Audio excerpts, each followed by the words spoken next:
एक गरीब लड़की हूँ और लोगों से भीख मांगकर अपना पेट भरती हूँ। एक दिन मैं बस स्टैंड पर खड़ी थी। तभी मेरी नज़र एक रोती हुई लड़की पर पड़ी। उसे रोता देखकर मैं फौरन उसके पास चली गई। उसके साथ एक बूढ़ा आदमी था। लड़की जो कि बहुत ज्यादा रो रही थी, मैंने उसके पास जाकर उससे पूछा, क्या बात है, आखिर तुम इतना क्यों रो रही हो? तो उस बूढ़े आदमी ने सर से पैर तक मुझे देखा और एक 10 का नोट मेरे कटोरे में डाल दिया। मगर मेरा सवाल वही खड़ा था। उस लड़की की आंखें लाल हो रही थी। मैंने उस बूढ़े आदमी से कहा, क्या बात है, यह लड़की क्यों रो रही है और आप कौन हैं? तो उस आदमी ने कहा, कुछ नहीं, यह मेरी बेटी है। आज यह अपने ससुराल वापस जा रही है तो इसलिए रो रही है। मेरा दिल उस लड़की के लिए बहुत ज्यादा नरम हो गया था। मैंने उस लड़की को तसल्ली दी और समझाया, ऐसे रोते नहीं हैं, वरना ऐसी हालत में सफर करना मुश्किल हो जाएगा। वैसे तुम्हें जाना कहाँ है? मैंने यह सवाल उस बूढ़े आदमी से पूछा। लेकिन मेरा सवाल सुनकर उस आदमी के चेहरे का रंग उड़ गया। वो बाजू से अपनी बेटी को पकड़कर बस में बैठ गया। मैं वहीं खड़ी उनको देखकर हैरान हो रही थी। बस चल पड़ी। मैं वापस अपनी जगह आकर बैठ गई। यह तो मेरा रोज का ही काम था। अगले दिन मेरी तबीयत कुछ खराब सी लग रही थी, इसलिए मैं पुल के नीचे लेट रही थी। जो लोग मुझे पहचानते थे वह पुल के नीचे ही आकर मुझे भीख दे रहे थे। अचानक बस जाने का शोर होने लगा और सब लोग पटरियों की तरफ भागे। मेरे हाथ पर एक आदमी चढ़ गया और मैं दर्द से चीख पड़ी।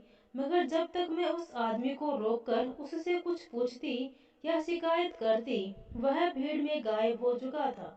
मैं वही मेज पर बैठ गई और चलती बस में चलते हुए लोगों को देखने लगी। मुझे आज भी वह कल वाला बूढ़ा आदमी बस में दिखाई दिया। मैंने सोचा, कल तो यह आदमी गया था अपनी बेटी को उसके ससुराल छोड़ने, आज यह फिर से कहाँ जा रहा है? मैंने गौर से उसे देखा कि शायद उसके पास उसकी बेटी हो जो कि प्रेग्नेंट थी। मगर आज उस बूढ़े आदमी के साथ कोई और खूबसूरत सी लड़की बैठी थी। मुझे यह देखकर बहुत ज्यादा हैरानी हुई। बस तो चली गई, मगर मैं यही सोचती रह गई कि यह बूढ़ा आदमी इस उम्र में सफर कर रहा है, वह भी अकेले, पता नहीं कहाँ जा रहा होगा। मेरा तो रोज का काम था। हजारों लोग यहाँ से बस में सवार होते थे, मगर इस बूढ़े को देखकर मुझे कुछ खटक रहा था। उस बूढ़े आदमी में कुछ तो ऐसा था जो मुझे उसके बारे में सोचने के लिए मजबूर कर रहा था। अगले दिन किसी ऑफिसर के आने की वजह से स्टेशन पर पुलिस की बहुत ज्यादा सख्त नजर थी। बहुत सारे ऑफिसर ड्यूटी पर लगे गए थे। मेरा क्या था, मैं तो एक भिखारन थी, यहाँ से वहाँ बस नल से पानी पी रही थी। तभी मुझे कुछ सुनाई दिया।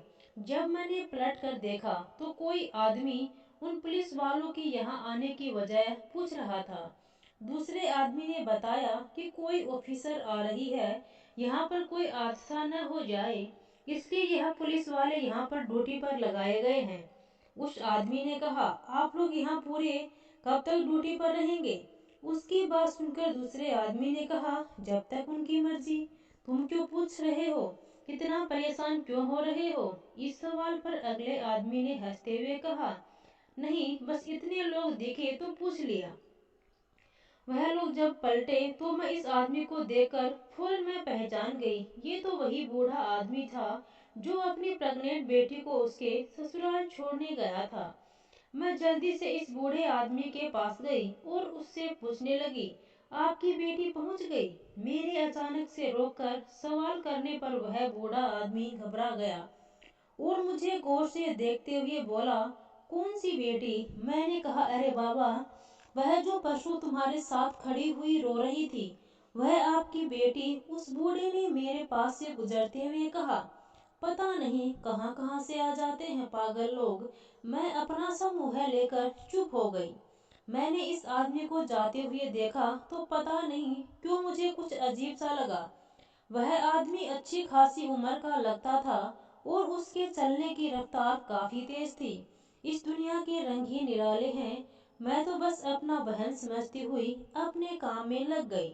जैसे तैसे दिन गुजर रहे थे। उस दिन दोपहर के समय मैं धूप से बचकर मैं रेल की पटरियों के पास बैठी थी। एक आदमी चेहरे को रुमाल से ढकते हुए स्टेशन पर यहाँ से वहाँ चक्कर लगा रहा था। मैंने उसे एक दो बार देखा और सोचने लगी शायद कोई मुसाफिर है जो बस का इंतजार कर रहा है। मगर वह बार बार एक ही प्लेटफॉर्म के चक्कर काट रहा था। इस स्टेशन पर मैं 5 साल से भीख मांग रही थी। अब तो मुझे मुसाफिरों की भी पहचान हो गई थी। वह कौन था मुझे नहीं मालूम, लेकिन मैंने सोचा कि एक बार जाकर उससे पूछ लूं कि वह यहाँ चक्कर क्यों लगा रहा है। उसे कोई परेशानी तो नहीं है। हो सकता है वह अपना रास्ता भटक गया हो।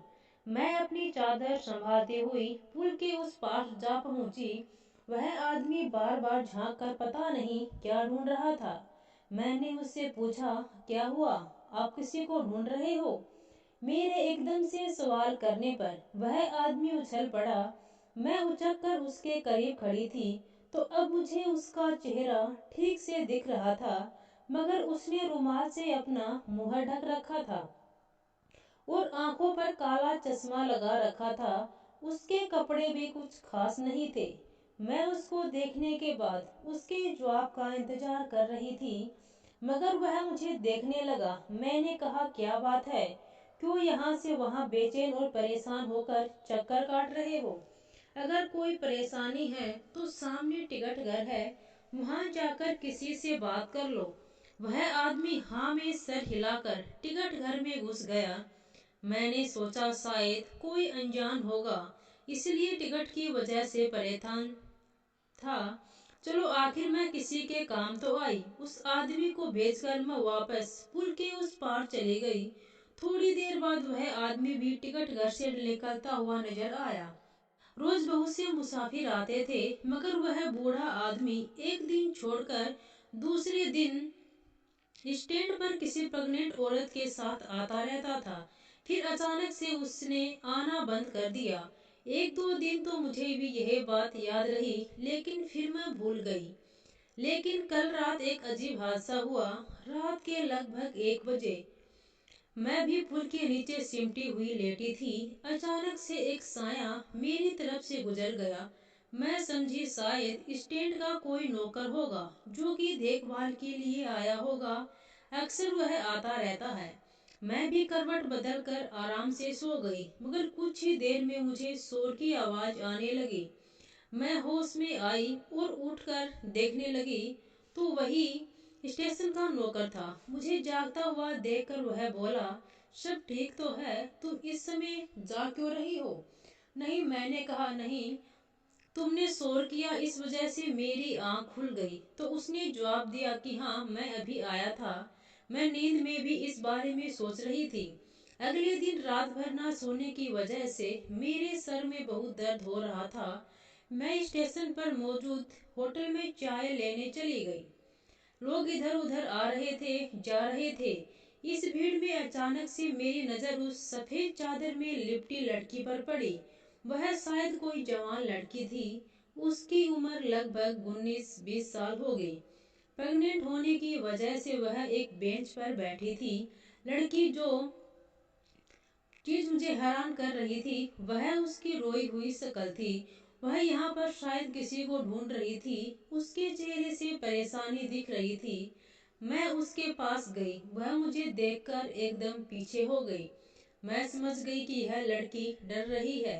मैंने उसको पानी दिया। उसने एक सांस में पूरी बोतल पी ली। पानी पीने के बाद उसने रोते हुए कहा, मैं भूखी हूँ, मुझे कुछ खाने के लिए दे दो। उसकी बात सुनकर मेरा दिल दुखी हो गया। उसकी हालत बहुत ज्यादा खराब लग रही थी।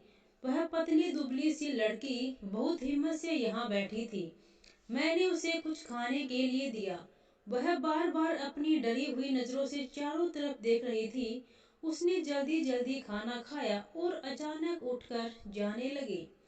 मैंने उसको हैरत से देखा और पूछा, है, तुम मुझे बताओ। उस लड़की ने मुझे पलट कर देखा और बोली, मुझे बचा लो, मैं बहुत ही मुश्किल में हूँ। मैं उसकी बात सुनकर परेशान हो गई। अचानक बस आने का शोर हुआ और जल्दी जल्दी में लोग बस में चढ़ गए। वह लड़की भी भीड़ में पता नहीं कहाँ चली गई थी। मैंने चारों तरफ उस लड़की को देखा, मगर वह लड़की मुझे कहीं नहीं दिखी।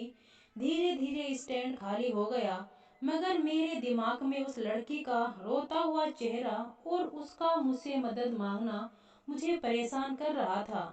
काफी देर तक मैं उस लड़की के बारे में सोचती रही।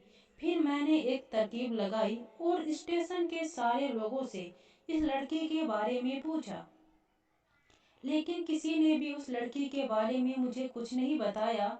मुझे हैरानी की हुई कि कैसे किसी ने भी उस लड़की को नहीं देखा।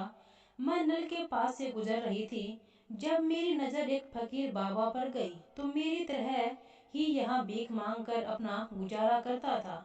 मैंने सोचा यह तो इस जगह से 1 मिनट के लिए भी नहीं उठता, क्योंकि वह बेचारा अपाहिज था। इसने जरूर उस लड़की को देखा होगा।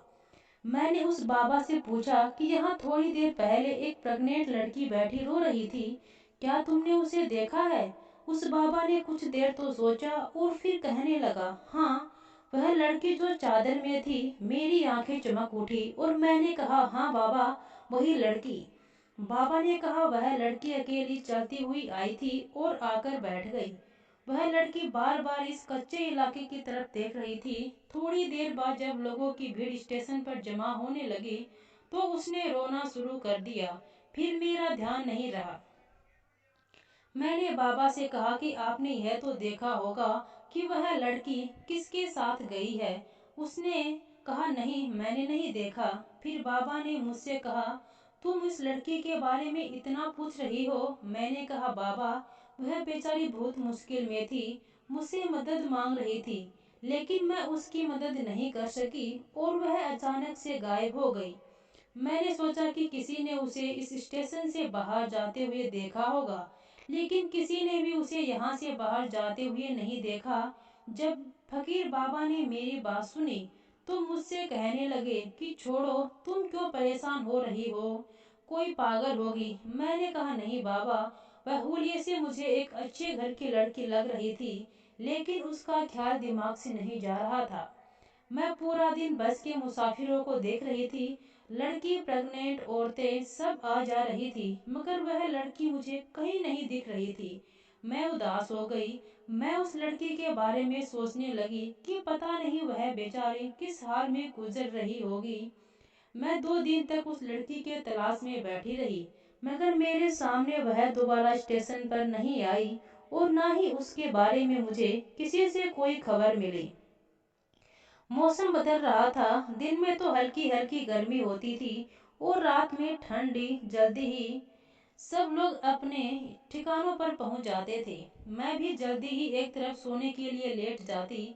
रात को मुझे ऐसा लगा जैसे कोई धीरे धीरे आवाज में बात कर रहा है, लेकिन मैं बहुत ज्यादा नींद में थी, इसलिए मैंने ज्यादा ध्यान नहीं दिया। थोड़ी देर बाद ही मुझे किसी के पैरों की आहट सुनाई दी। मैं फौरन नींद से उठी और आंखें मसलते हुए अंधेरे में देखने की कोशिश करने लगी, मगर मुझे कुछ भी नजर नहीं आया। मैं अपने आगे की तरफ देख रही थी, तब मुझे ऐसा लगा कि जैसे कोई मेरे पीछे खड़ा है। एक पल के लिए तो मैं बहुत ज्यादा डर गई, लेकिन मैं हिम्मत करके पलटी। सामने का नजारा देखकर मेरी जान हलक में अटक गई। मेरे सामने एक लंबे कद का आदमी खड़ा था। उसने अपने आप को पूरी तरह से छुपा रखा था। मैंने अपने तकिए के नीचे हाथ घुमाया ताकि वहां से टॉर्च निकालकर उस आदमी को देख सकूं, मगर वह मेरी तरफ देखकर तेजी से वहां से भागने लगा। जब मैंने उसे वहां से भागते हुए देखा, तो एक पत्थर उठाकर उसके पैर में मार दिया। वह लड़खड़ा कर गिर गया, मगर थोड़ी ही देर में सीधा खड़ा होकर फिर से भागने लगा। मैंने भी सोच लिया था कि आज उसको किसी भी हाल में नहीं छोड़ूंगी। मैं जल्दी से उठकर उसके पीछे भाग रही थी। अब वह स्टेशन से काफी दूर आ गया था। पत्थर से ठोकर लगी और मैं जमीन पर गिर गई। जब मैंने उठकर उसको देखा, तो वह न जाने कहाँ गायब हो गया था। मुझे हैरत हुई उसके बारे में सोचकर। मैं कुछ आगे बढ़ी। मैंने आगे बढ़कर देखा, मगर वह मुझे कहीं नहीं मिला। मैंने जब इधर उधर देखा तो मेरी बची हुई हिम्मत भी जवाब दे गई थी। मैं रात के इस समय एक वीरानी जगह पर खड़ी थी। दूर दूर तक कोई इंसान नहीं दिख रहा था। मुझे इस जगह पर बहुत ज्यादा डर लग रहा था। मैं फौरन वापस जाने के लिए पलटी, लेकिन मुझे ऐसा लगा कि कोई पीछे से मेरी तरफ बढ़ रहा है। मैंने जब पलट कर देखा तो मेरे होश उड़ गए। मुझे लगा यह कोई भयानक सपना है। सामने वही आदमी खड़ा था, मगर उसके हाथ में एक काले रंग का बड़ा सा पत्थर था, और वो जिस तेजी के साथ मेरी तरफ बढ़ रहा था, मुझे यकीन हो गया था कि आज इस पत्थर से यह मेरी जान लेने वाला है। मैंने बहुत तेजी के साथ भागना शुरू कर दिया। रास्ते में पत्थर, कांटे, जो भी था, मैं हर चीज को नजरअंदाज करते हुए बस भागी जा रही थी। इस समय मुझे किसी भी चीज की कोई फिक्र नहीं थी। फिक्र थी तो बस अपनी जान की, जो इस समय खतरे में थी। मैंने भागते भागते एक बार पीछे मुड़कर देखा तो वो आदमी अभी भी मेरे पीछे ही भाग रहा था। शायद उसके पैर में गहरा जख्म हुआ था, इसलिए उसे भागने में परेशानी हो रही थी। मुझे लगा कि मैंने अपनी मदद खुद ही की है, जो उसके पैर में पत्थर मार दिया। कम से कम मुझे यहाँ से भागने में और अपनी जिंदगी बचाने के लिए वक्त तो मिल रहा है। दूर तक भागने के बाद कहीं एक कोने में रोशनी नजर आई। मैं समझ गई कि यही स्टेशन का रास्ता है। अब मैं और भी तेजी से भागने लगी, मगर अचानक से मैं किसी से टकरा गई। मैंने देखा कौन है मैं जिससे टकरा गई हूँ। वह स्टेशन का ही नौकर था। उसको देखकर मेरी जान में जान आई। उस नौकर ने मेरी इतनी खराब हालत देखी तो परेशानी से पूछने लगा, क्या बात है, ऐसा क्या हुआ जो घोड़े पर सवार हो। मैं हाँफ रही थी, मुझसे तो बोला ही नहीं जा रहा था। मैंने हाँफते हुए कहा, वह वही, और अपने हाथ से इशारा किया। वह नौकर मुझे सहारा देते हुए एक बेंच पर ले गया। वहां मुझे बैठा दिया और पानी लाकर दिया। जब मैंने पानी पिया तो मेरी सांस में सांस आई। तब मैंने उस नौकर को बताया कि मेरे पीछे जो आदमी था वह स्टेशन पर आया था। मुझे लगा कोई डाकू होगा जो हमें नुकसान पहुंचाने आया होगा। मैंने उसका पीछा किया, उल्टा उसने मुझे ही जख्मी कर दिया। उस नौकर ने कहा, वह आदमी कहाँ है। मैंने कहा, वह मेरे पीछे था, तुमने देखा नहीं क्या। तब उस नौकर ने कहा कि मुझे कुछ समझ में नहीं आ रहा है, वरना मैं उसको देख लेता। मैंने कहा, छोड़ो, अब क्या फायदा किसी भी बात का जब चिड़िया चुग गई हो खेत। मगर मैंने अपने दिल ही दिल में कुछ सोच लिया था। अगले दिन मैं पुल के पास बैठी थी। मेरी नजरें स्टेशन पर आते जाते लोगों पर थी। अचानक मेरी नजर को वो दिखा जिसका मुझे इंतजार था। मैं तेजी से नीचे उतरी और उस प्रेग्नेंट औरत का रास्ता रोक लिया। उस लड़की ने मुझे अजीब सी नजरों से देखा। मैंने उसका हाथ पकड़ा और एक तरफ ले गई। उस लड़की ने अपना हाथ छुड़ाने की बहुत कोशिश की, मगर मैंने नहीं छोड़ा। मैंने उस लड़की से कहा, अगर तुम चाहती हो कि मैं यहाँ लोगों को इकट्ठा न करूँ तो तुम मुझे बता दो तुम कौन हो। मेरी बात सुनकर उस लड़की के चेहरे का रंग उड़ गया। मैंने यह बात महसूस की। उस लड़की ने आसपास देखा और कहा, मेरी मदद करो, मैं यह सब ऐसे नहीं कर रही। मैंने कहा, तुम मुझे बताओ क्या बात है, मैं तुम्हारी मदद करूंगी। उस लड़की ने कहा, हाँ। वह अभी कुछ कहती कि अचानक बस के आने का शोर हुआ और लोग बहुत तेजी से इधर उधर जाने लगे। धक्का मुक्की में मैं उसका हाथ पकड़े नहीं रख सकी और वह लड़की भी इधर उधर कहीं गायब हो गई। मैंने उसे बहुत ढूंढा, लेकिन वह मुझे कहीं भी नहीं दिखाई दी। लोगों से पूछने की कोशिश की, मगर किसी ने नहीं देखा। मुझे बहुत ही हैरानी हुई कि कैसे वह लड़की अचानक से गायब हो जाती है और उसे कोई देखता भी नहीं है।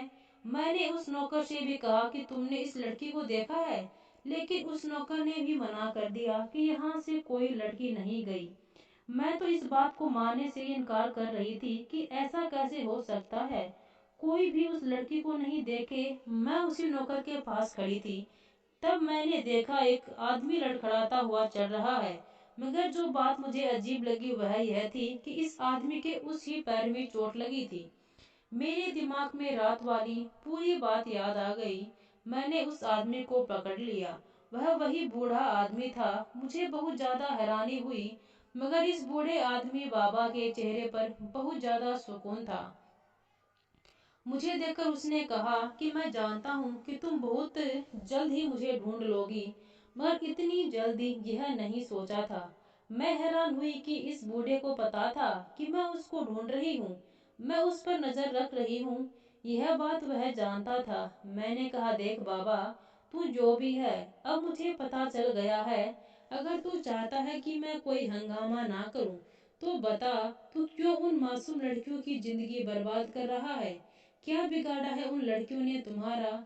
मेरी बात सुनने के बाद उस बूढ़े ने कहा, तुम जैसा समझ रही हो वैसा नहीं है। मैं तुम्हें सारी बात बता दूंगा, मगर उसके लिए तुम्हें मेरे साथ चलना होगा। मैंने उससे कहा कि मैं तुम पर भरोसा नहीं कर सकती। उस बूढ़े ने कहा कि ठीक है, अगर तुम्हें मुझ पर भरोसा नहीं है तो तुम एक काम करो, तुम उस नौकर को बता दो कि तुम मेरे साथ जा रही हो। अगर तुम्हें किसी भी तरीके का कोई नुकसान हो तो वह जो चाहे मेरे साथ कर लेगा। मैंने भी सोचा कि चलो एक बार इस पर भरोसा कर लेती हूँ, लेकिन मैंने उस स्टैंड के नौकर को बता दिया कि क्या बात है। मैं उस बूढ़े आदमी के साथ एक आबादी वाले इलाके की तरफ जाने लगी। थोड़ा आगे चलकर मैं थक गई और मैंने उस बूढ़े बाबा से कहा, और कितना चलना है, मैं अब थक चुकी हूँ। मेरी बात सुनकर उस बाबा ने कहा, यहाँ से बस थोड़ा और आगे। मैंने कहा ठीक है। थोड़ी दूर चलकर एक घर के पास वह बूढ़ा आदमी रुक गया। उस घर के दरवाजे पर ताला लगा हुआ था। दरवाजे पर ताला लगा हुआ देखकर मैंने उस बाबा से कहा, इतनी दूर से चलकर आई हूँ और यह ताला मुंह चिढ़ा रहा है। बाबा ने मेरी बात का कोई जवाब नहीं दिया और घर के पीछे चल दिया। मैं भी उनके साथ साथ चलने लगी। घर के पीछे झाड़ियों की आड़ में एक और दरवाजा था। बाबा उस दरवाजे में अंदर चला गया। मुझे भी उसी के साथ जाना पड़ा। थोड़ी सी चलने के बाद मैं एक कमरे में रुक गई। कमरे में बहुत ही ज्यादा अंधेरा था। अचानक कमरे में रोशनी हो गई। कमरे में मौजूद लड़कियों को देखकर मेरी आंखें हैरत से फैल गई। वहां पर 4-5 लड़कियां थी और चारों ही प्रेग्नेंट थी। मैंने उनको देखा, वह लोग अच्छी खासी खूबसूरत थी और जवान भी थी। मैंने उस बाबा से कहा कि यह सब क्या है, यह लड़कियां यहाँ क्यों हैं? उस बूढ़े ने कहा, यही तो मैं तुम्हें बताने वाला था। यह जो लड़कियां हैं, यह सारी मेरी अपनी हैं। मैंने शक की नजरों से इस बूढ़े को देखा और कहा, यह तुम क्या कह रहे हो, ठीक से बताओ। उस आदमी ने इशारा किया और वह लड़कियां उठकर दूर कमरे में चली गई। यह बात मुझे बहुत अजीब लगी, मगर चुप रही। इस बूढ़े बाबा ने कहा, इन लड़कियों का मेरे पास होना वाकई एक अजीब बात है, मगर हर बात के पीछे कोई न कोई कहानी जरूर होती है और उस कहानी को हर एक को नहीं बताया जाता। मैंने कहा, देखो बाबा, यह सारी बातें सच बता दो, मुझे मत उलझाओ। तुम मुझे घुमाना बंद करो और मुझे सच सच बताओ। उस बाबा ने कहा कि ये लड़कियों में कुछ नहीं लगती हैं। हाँ, बस इंसानियत के नाते यह यहाँ हैं। यह वह लड़कियां हैं जो अपने घर से भाग जाती हैं और फिर इनके साथी उनको बीच रास्ते में धोखा देकर छोड़ जाते हैं। मैं उनकी मदद करता हूँ और उनको यहाँ अपने पास ले आता हूँ, मगर यहाँ तुम जैसी सोच वाले लोग इस बात को गलत समझते हैं, इसलिए उन सब का यहाँ रहना सही नहीं है। मैं इनको दूसरे शहर अपने जानने वाले के पास भेज देता हूँ। वहाँ उनको किसी घर में या कहीं काम पर लगवा देता हूँ। सिलसिला यह 5-4 महीनों से चल रहा है। मैंने उस बूढ़े की बात सुनी और कहा कि अगर यह बात है तो तुम मुझसे झूठ क्यों बोल रहे थे कि वह मेरी बेटी थी? उस बाबा ने कहा कि तुमसे पहले मुझसे कभी किसी ने भी कोई ऐसा सवाल नहीं किया था, इसलिए मैंने तुमसे झूठ बोला था। और फिर यह बताओ कि तुम परसों रात को स्टेशन पर क्या लेने आए थे? मेरी बात सुनकर वह बूढ़ा एकदम चुप हो गया। फिर कुछ देर बाद कहने लगा, उस दिन जब ऑफिसर आ रहे थे तो मैंने उनसे पूछा था, उसी समय मेरे कुछ कागजात वहाँ स्टेशन पर गिर गए थे। मैंने सोचा कि रात में वहाँ कोई नहीं होगा तो रात में जाकर मैं वह अपने कागजात देख लेता हूँ। मगर तुमने जो मेरे साथ किया वह तो तुम जानती हो। मैं तुम्हारे सामने इसलिए नहीं आया, फिर लोग समझते कि मैं कहीं चोर हूँ। मैंने कहा अगर ऐसी बात है तो आज यह सब तुम मुझे बता रहे हो तो पहले ही बता देते। मेरी बात पर उस बाबा ने कहा, मैं सोचता था कि पता नहीं तुम इस बात का क्या मतलब निकालोगी। मैंने कहा ठीक है, यह तुम अच्छा काम कर रहे हो, लेकिन काम करने का तरीका सही नहीं है। कोई भी काम अगर गलत तरीके से किया जाए तो उसका नतीजा भी गलत ही निकलता है। बाबा ने कहा अब तो तुम्हें पता चल गया ना, तो बस मुझे उम्मीद है कि अब तुम मुझे गलत नहीं समझोगी। मैंने कहा सही है, अब मुझे पता चल गया है, वरना वरना मुझे तुम पर शक था कि आखिर यह राज क्या है। मैं इस बाबा के घर से निकली और स्टेशन आकर मैंने नौकर को सारी बातें बता दी। उसको भी यह बात जाकर बहुत हैरानी हुई, मगर इस बात पर यकीन करना नामुमकिन था। उस नौकर ने मुझे अभी भी सोच में देखा तो कहने लगा, अब बस करो, इस बाबा को छोड़ दो और काम धंधा पकड़ो। मैंने भी सोचा कि मैं कुछ ज्यादा ही सोच रही हूँ। इस बारे में वह बेचारा तो नेक काम कर रहा है, किसी लड़की को काम पर लगा रहा है। मैं सारी बातें छोड़कर अपने काम में लग गई। रात को थक हार कर मैं अपने बिस्तर पर लेट गई। सोते हुए मेरे दिमाग में पता नहीं क्यों यह ख्याल आया कि वह जो सारी लड़कियां थी लगभग सभी प्रेग्नेंट थी, और सबसे ज्यादा हैरानी वाली बात यह थी कि उनका शरीर की हालत भी एक जैसी थी। ऐसा कैसे हो सकता है? यह सब एक साथ प्रेग्नेंट हुई और मैंने इस बूढ़े आदमी ने इतनी देर बात की। कोई भी लड़की दोबारा मेरे सामने नहीं आई। कुछ तो था जो मेरी आंखों से छुपा हुआ था, मगर क्या यह बूढ़ा जितनी सीधी और आसान बातें मुझे बता रहा था, सब कुछ इतना सीधा और आसान नहीं था।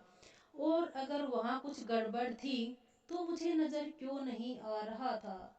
अब किसी न किसी तरह मुझे इस गुत्थी को सुलझाना था।